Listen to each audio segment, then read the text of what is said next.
Have you ever felt like you're fighting a battle no one else can see?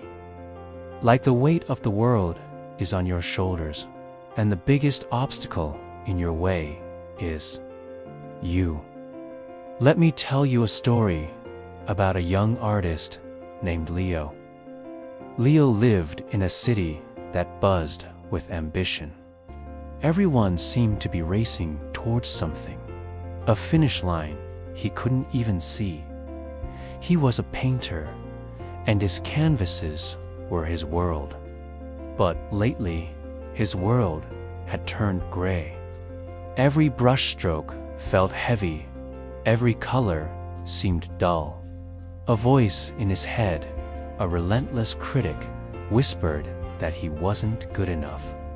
This voice was his shadow, a constant companion that sapped his energy and his joy. His studio, once a sanctuary, now felt like a prison. The blank canvases mocked him, and the finished ones reminded him of his perceived failures. He was losing the battle before he even picked up a brush. One rainy afternoon, feeling completely defeated, Leo wandered into an old, dusty bookstore. He wasn't looking for anything in particular, just an escape. As he ran his fingers over the spines of ancient books, one small, leather-bound volume seemed to call out to him. Its title was simple: The Forge. There was no author listed. Intrigued, he opened it. The first line he read was, "The sharpest sword is not forged from steel, but from will." The book wasn't about blacksmithing. It was about the mind. It told tales of ancient warriors, philosophers, and monks who faced not armies, but their own inner demons. It spoke of discipline, not as punishment, but as the path to freedom. It described the mind not as a fragile vessel, but as a weapon that could be sharpened, aimed, and wielded to conquer any challenge. Leo felt a spark ignite within him, something he hadn't felt in months. He bought the book and rushed back to his studio, the rain no longer feeling so gloomy. He started small. The book taught him that discipline begins with the simplest of acts. So, the next morning, instead of hitting snooze, he got up the moment his alarm went off. He didn't check his phone. Instead, he sat in silence for just 5 minutes, focusing on his breath. The inner critic was loud, telling him how pointless this was. But for the first time, Leo didn't argue back. He just listened, observed the voice like a passing cloud, and returned to his breath. It was incredibly difficult, a battle of inches in his own mind. But he did it. Day after day, he added to his new routine. A short walk in the morning, regardless of the weather. Reading a chapter from The Forge, tidying one small corner of his studio. Each act was a small victory, a deliberate choice to take control. He learned to see his negative thoughts not as truths, but as suggestions from an unqualified advisor.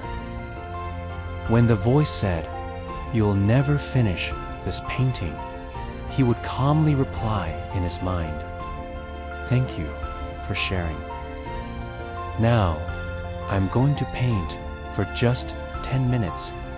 He was forging his will, one small decision at a time. The external world hadn't changed. Rejection letters still came. Friends still showcased their grand successes online. The city still buzzed with a frantic energy. But Leo was changing. He stopped seeing other artists' success as a measure of his own failure. Instead, he saw it as proof that creating beautiful things was possible. He saw his rejections not as a final verdict, but as feedback. The world was his training ground, not his enemy. His mind, once his prison, was becoming his fortress. One day, he stood before a large, blank canvas. The familiar fear crept in, the old voice whispering its doubts. But this time, something was different. Leo smiled. He picked up a brush, dipped it in a vibrant blue, and made a bold, confident stroke. He wasn't thinking about the final product, about whether it would be a masterpiece or a failure. He was simply present, enjoying the act of creation itself. The joy was back. He painted for hours, losing track of time. He poured all his struggles, his battles, and his newfound strength onto the canvas. It was a whirlwind of color and emotion, a testament to his journey. When he finally stepped back, he saw not just a painting, but a reflection of his own resilience. It was the most honest and powerful piece he had ever created.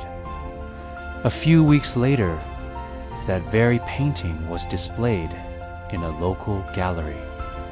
People were drawn to it, not just for its technique, but for the raw emotion it conveyed.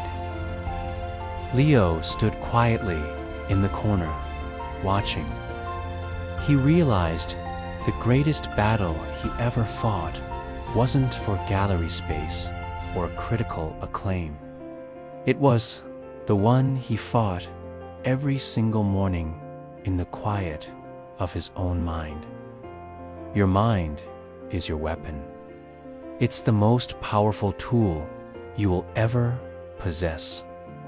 It can be your greatest adversary or your most loyal ally.